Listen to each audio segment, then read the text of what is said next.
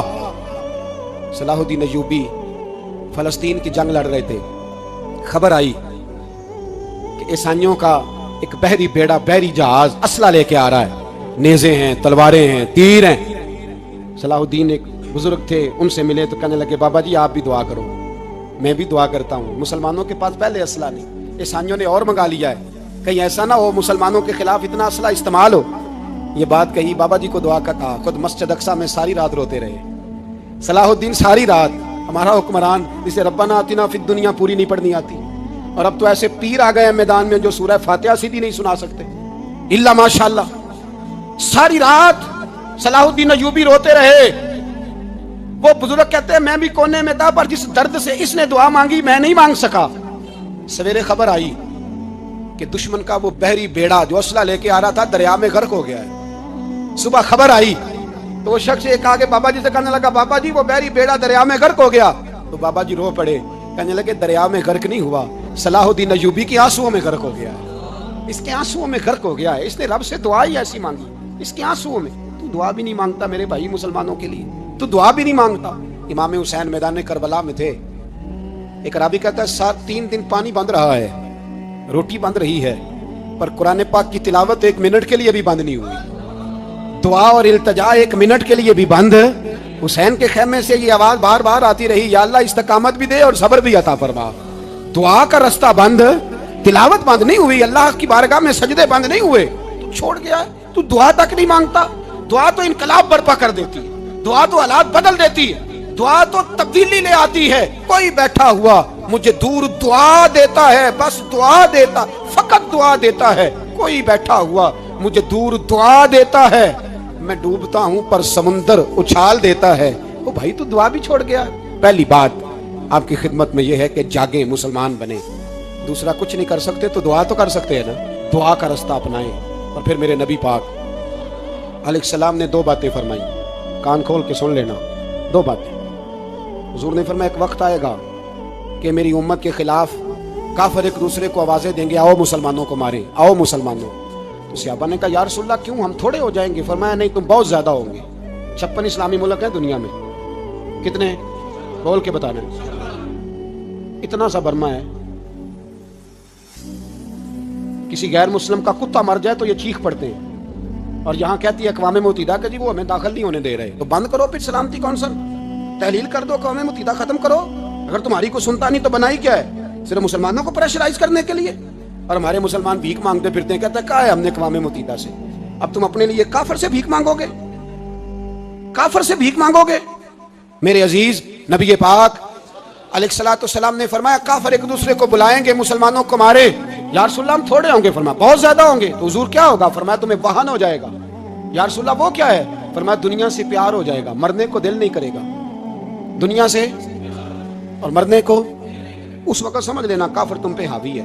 میں اپنا اندازہ کروں، آپ اپنا کریں، مجھے دولت سے کتنا پیار ہے اور آپ کو کتنا پیار ہے۔ جھاگ کے سنیں یہ لفظ رسول پاک کے صلی اللہ علیہ وسلم۔ حضور نے فرمایا جب تجھے دنیا سے پیار ہو جائے، دولت سے پیار ہو جائے، اقتدار سے پیار ہو جائے، اور جب تجھے موت بری لگنے لگے، تیرا مرنے کو دل نہ کرے، پھر کافر تیرے اوپر چڑھ آئے گا۔ آج دولت ہی تو رہ گئی ہے، باقی بچہ کیا ہے؟ میں اکثر کہتا ہوں شادیاں نہیں ہوتی، تجارتیں ہوتی ہیں۔ لڑکی والے کہتے ہیں کہ لڑکا زیور کتنا ڈالے گا، لڑکے والے کہتے ہیں لڑکی جہیز کتنا لائے گی۔ تجارت، ہر جگہ دولت، ہر جگہ پیسہ، ہر جگہ سرمایہ۔ جہاں جس معاشرے میں تلاوت بکے، نعت بکے، تقریر بکے، اس سے زیادہ اور تباہی کا معاملہ کیا ہوگا؟